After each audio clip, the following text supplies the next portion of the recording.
I'm going to take a break from trimming trees and disposing of them to the waste transfer station and get back to this kiwi flax, the New Zealand flax, and get it cleaned up and clean up the garden bed around it.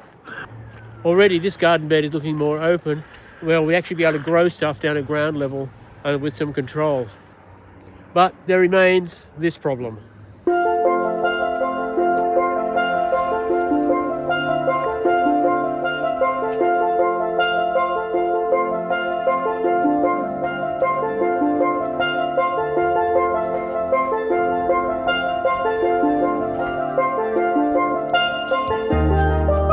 That's probably enough for today.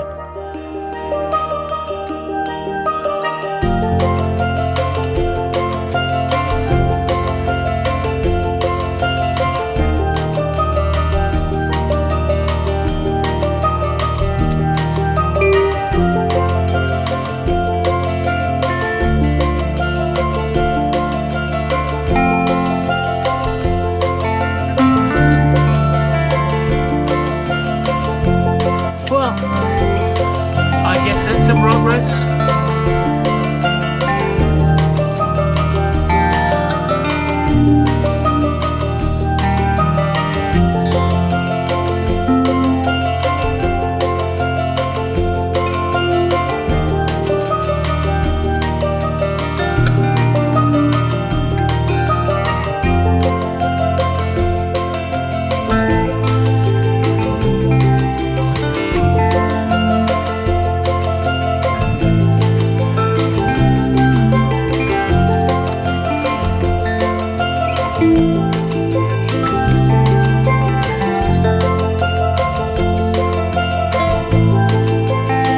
And now for this one.